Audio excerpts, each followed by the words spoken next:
A blessed day to you. Thanks for joining me, checking out my video. My name is Nigel Daring. I am the originator of the philosophy of Darinism or Darinism. It's a philosophy based upon my analysis of Genesis chapters 1, 2, and 3, which I tied to my analysis of reality or existence in general, and I conclude that what's in the pages of Genesis 1, 2, and 3 actually reflect the state of reality, and that if we actually pay attention to it, study it, learn from it, we can learn about ourselves, we can learn about our world, we can learn about um, our relationship with God and what our proper relationship with God should be, what our proper relationship with our fellow man, with nature, what that should be. Um, okay, now I really get into my philosophy in my book, Existence, God, Man, Society, and Nature, which you're seeing in the background.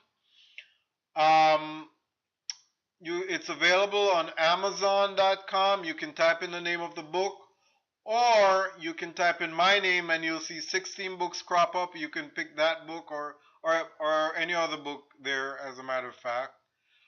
I did 12 videos previous to this one. I hope you'll check those out before you come to this, so that when I'm speaking on this one, it's clearer as to what I'm talking about and what I really mean.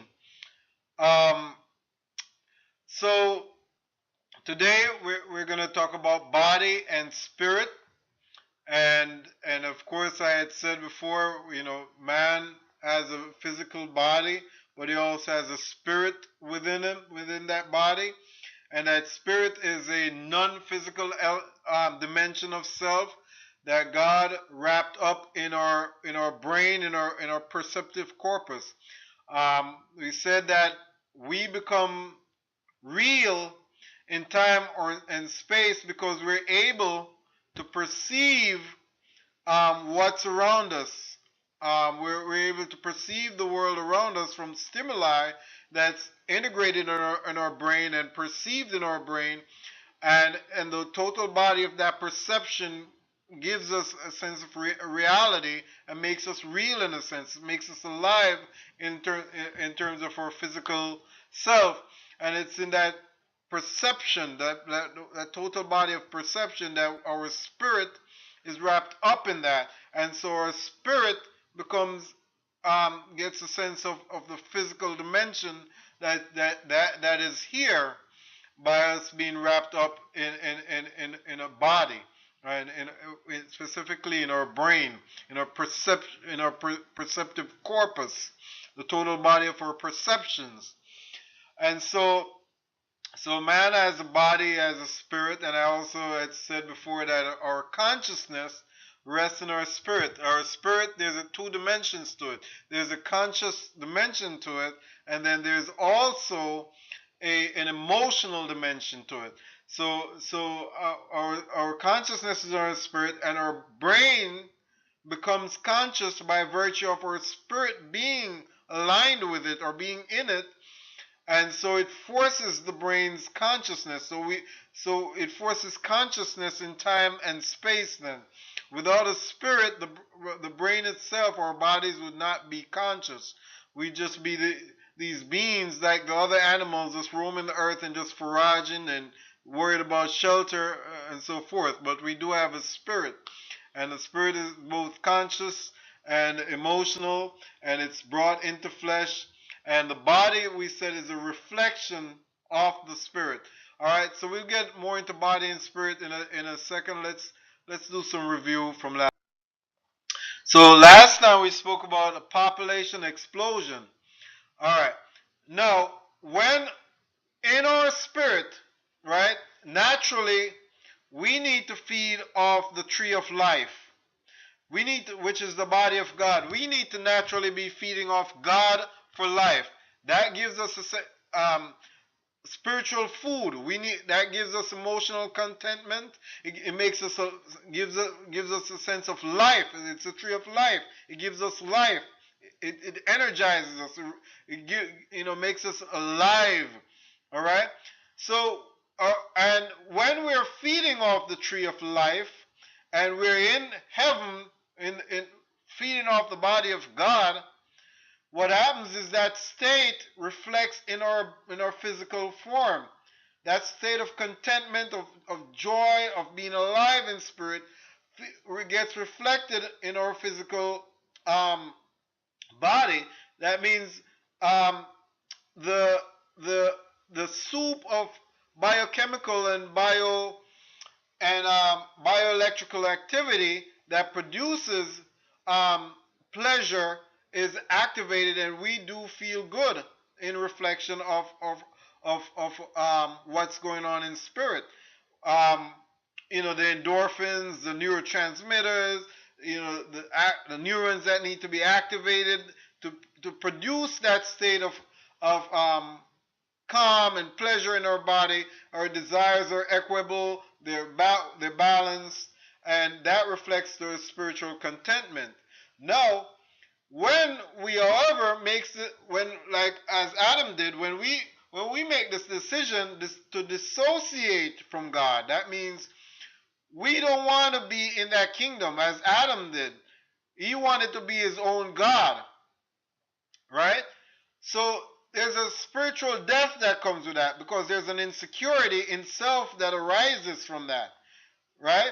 You become insecure by the very fact that you're not accepting who you are in your current state. You want to be something else. You have an ambition. This is the origin of ambition, trying to be something else other than what it is you're made to be, right? So that's a state of spiritual death. But there's another aspect of the spiritual death, which we said before, is that God actually, based upon man's insecurity and refusal to accept himself for who he is made to be, and based upon the disrespect accorded to God, God also cuts man off of the tree of life, which is his body, and he cuts him out of his kingdom, which is the Garden of Eden, and it's reflected in as displayed in the Bible, with Adam being kicked out of the Garden of Eden, and the cherubims blocking him. So in spirit, then man becomes dead. He's spiritually dead. He's not feeding off the tree of life. Now that state of darkness, that state of death, spiritual death, becomes reflected in his body. He feels it. The soup of biochemical and bioelectrical activity that's supposed to stimulate a sense of pleasure, it's not activated, and he's sensing a physical gloom in himself.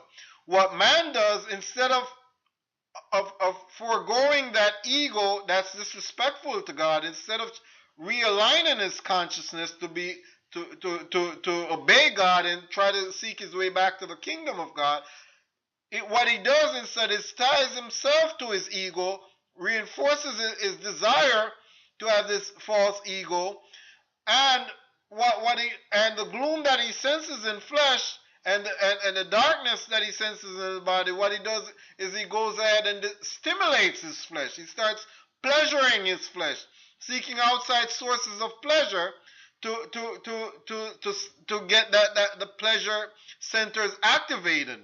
Now, sex is one of those pleasures. It gives you a high. It makes you feel that bodily sensation of feeling great, right? Because you're not actually feeling great in spirit, so your body is sensing that. But when you stimulate the body, right, by sex, you get that sense of feeling good. The problem with that is that that good feeling, it's ephemeral. It's just temporary. So once it's over with, and you get that calm, the body reverts right back to the state that it was in before, which is a state of gloom. It's sensing the gloom, the darkness, the spiritual darkness, and it's sensing it, and it's reacting and reflecting it. What man does then is go back to to sex again, to have more sex, to keep stimulating his body, to keep pleasuring it, right?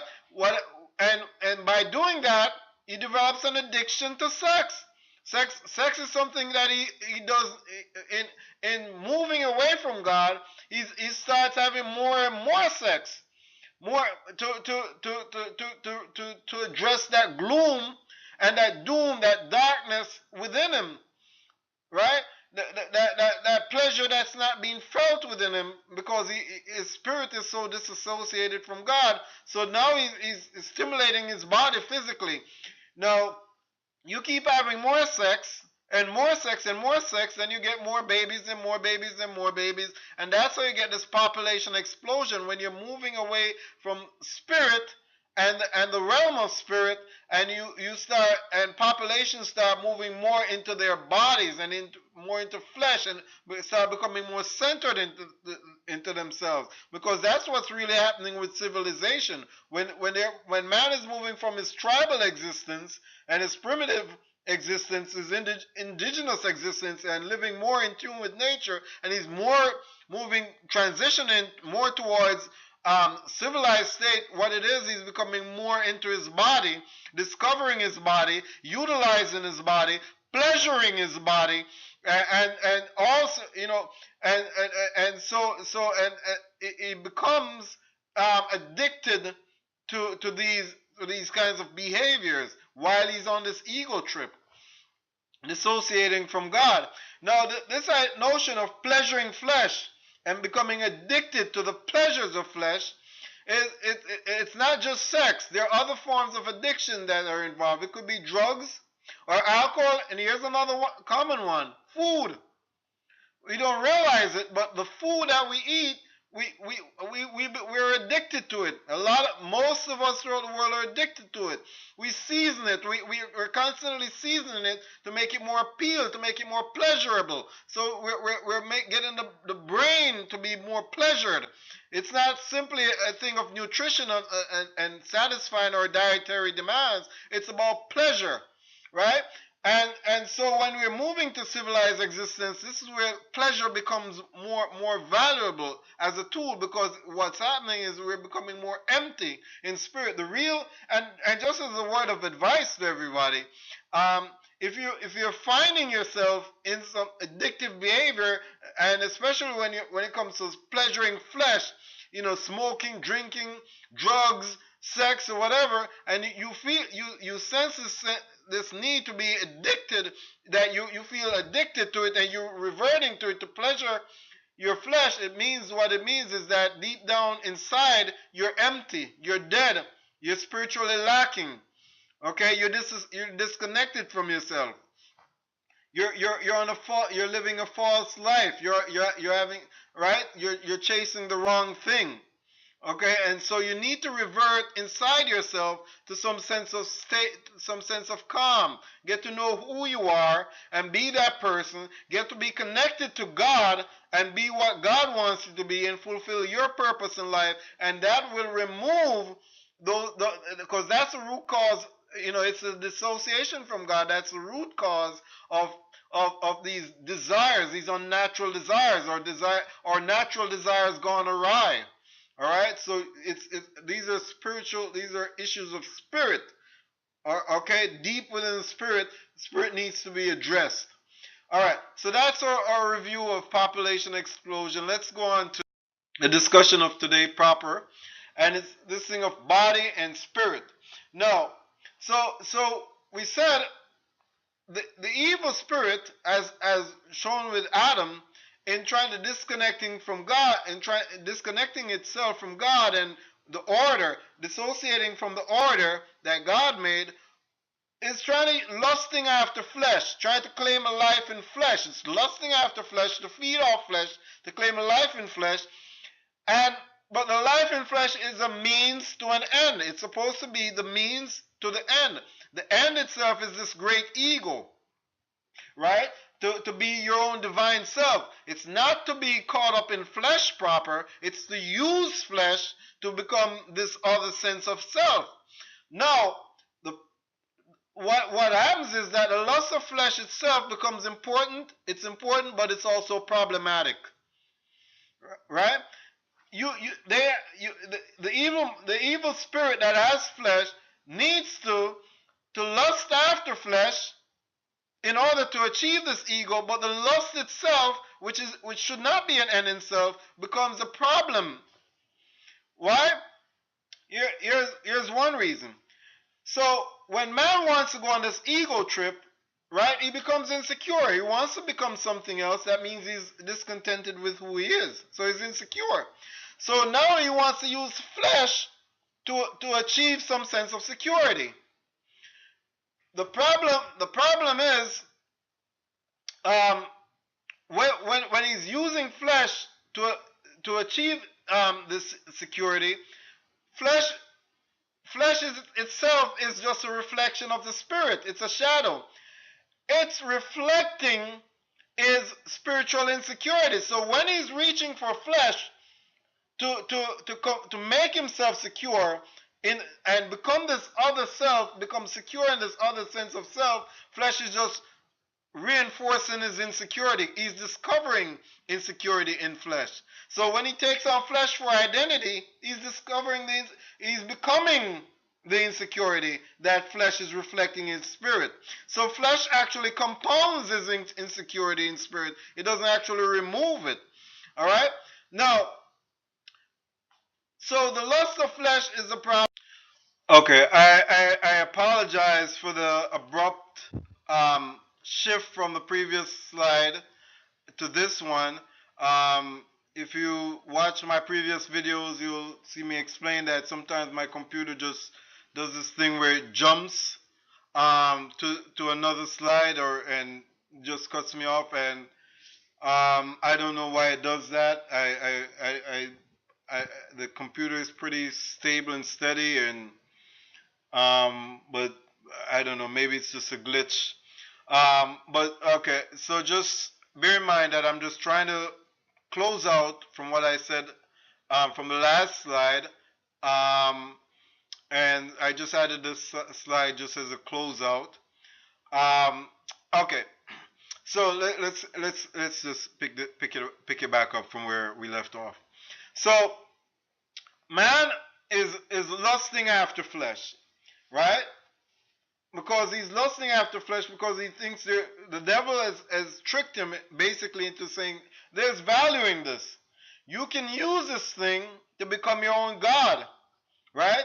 So man then thereby becomes insecure in himself by deciding he's going to go after that. His current state that he's in is inappropriate, right? He's not accepting himself. So now he becomes insecure with the idea that if he goes in flesh, he's going to remove that insecurity because he's going to become the God that he wants to be. The problem is that flesh reflects his spiritual state. So when he becomes insecure, flesh reflects the insecurity. So when he gets into flesh to live in flesh, what he is, he's compounding his insecurity because flesh is presenting him insecurity for life, right? When he's feeding off it for life, and that's just compounding the insecurity that he developed. So he's not really removing insecurity by finding identity in flesh. All right. So that's the lust itself is important to his ego trip in his mind that this is important, but it's presenting a problem. It's not curing his insecurity. It's compounding it. The lust also is important as we just discussed in terms of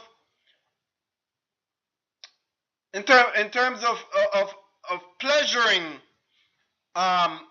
addressing the gloom or the doom of the spirit that's reflected in flesh. So he actually has to engage lust. Man has to be lustful,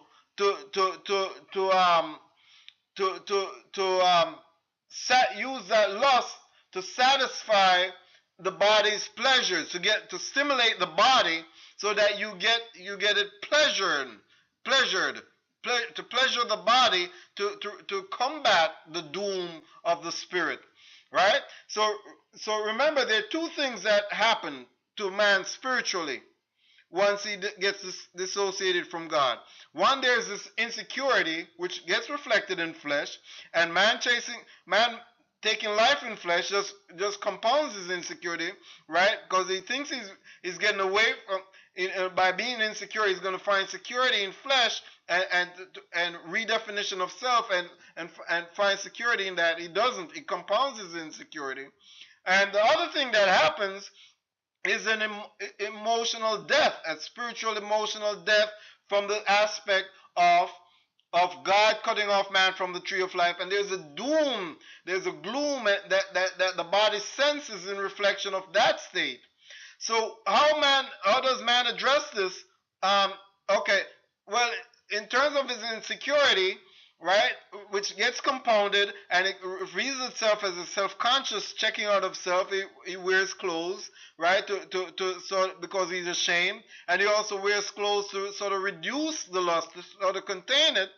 But lust is important because he needs the lust to try to combat that other aspect of the death that's reflected in the flesh by disconnect from the tree of life, which is to have sex, and in other ways, drugs or alcohol or food or whatever, to keep the body pleasured. So he needs the lust after flesh to keep the body pleasured while it's sensing this natural gloom from the doom that he's experiencing in spirit. So he has to engage lust. The lust is supposed to be a means to an end, but it's still problematic because he has to engage it. He has to be involved with it, and he has to try to contain himself while he's after this ego trip. And so now, because the lust is important in terms of his pleasuring himself to combat the spiritual doom, he realizes, however, that if he gets caught up in this addiction, right, that the addiction of flesh, of pleasuring flesh all the time, what happens is he's going to have to forego his ambition. But the goal wasn't to just be in flesh for the sake of the pleasure of it. Right? Even though he needs the pleasure of it to combat the spiritual doom, the goal is to go after this ego. So what happens is that he develops a value system whereby restraint of physical desires are important. It's in every civilized value system. There's some level of restraint on sex and on physical pleasures, because if you don't exercise restraint, then you can't get to your ambition.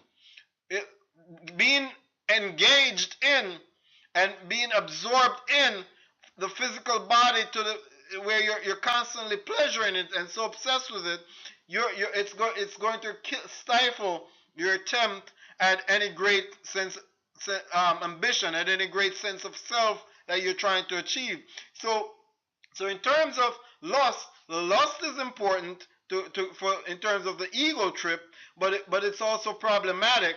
And what man does is wear clothes to sort of contain it, to sort of address the shame that comes with it, from the insecurity and the self-consciousness. And he also develops a value system that around self-restraint, and contain, and sort of learning to contain himself. Now that's the prototypical man who dissociates from God. Now individually, you have a lot of people who can't get past the lust, who are so obsessed with the lust of flesh to the extent that they can't get to the ego trip. They can't be ambitious. They're wrapped up in lust, and it might be sex, it might be drug, they might be all consumed by it. And so their consciousness doesn't even get them to the point of chasing the ego trip, chasing being ambitious. And then you have those who are very good at restraining themselves while and going after being ambitious and chasing this sense of self that they're after, right? And you have some who are balanced, who can sort of balance the lust and the pleasures while sort of keeping the ego in mind and being ambitious and all that. Um, Now, it's important to note that in clothing, both God and the evil man, the prototypical evil man sees the necessity of clothing. Man sees it as a means to contain the lust, as a means to address his insecurity and his shame, right? So he has to contain the lust as one of the means to reduce the lust, so that he can chase his ego.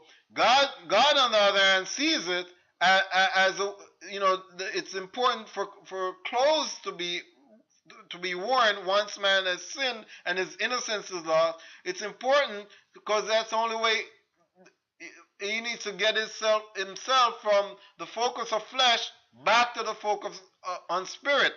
And so the idea is that clothing, by wearing clothes, it signals um, um, a desire, God's desire for man not to focus on his body and to look on his body, but to look on spirit, because that's where he is, and that's where man's true sense of self is, and that's where man's identity is, and that's where man's redemption is, if you will. So the idea is man has to come out of flesh to seek after spirit. So for both God and man, right? Man in his evil chasing after this ego, clothes is important to restrain lust and to contain it and to address the shame. And for God, clothes is important for man to focus on spirit and focus on a higher something higher, which a higher truth.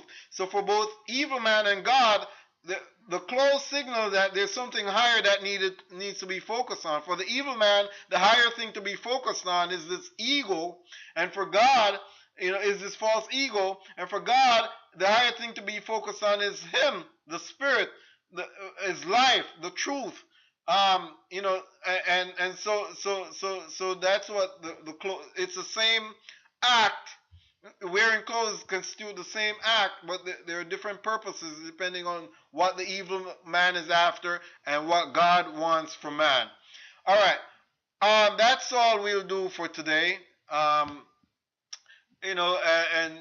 in terms of anything that we can take from this, just if you find yourselves in addiction, with some sort of desires of flesh and needing to stimulate flesh and wanting to get in get addicted, or you find yourself addicted, remember your problem is primarily spiritual. It's deep within, and it's in spirit that you have to address your issues.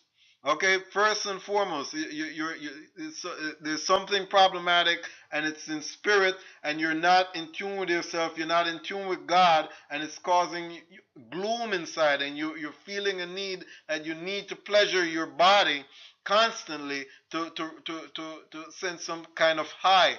You should be feeling high naturally. God offers that naturally. Okay, so just try to remember that. And I'll also close out with this message: live each day to your fullest. Live it to the best of your ability.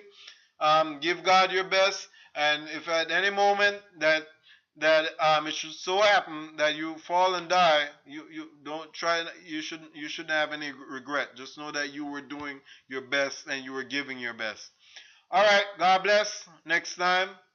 Um, Subscribe to my channel and try to get my book, if you will, and I'll see you, or you'll see me. Bye bye.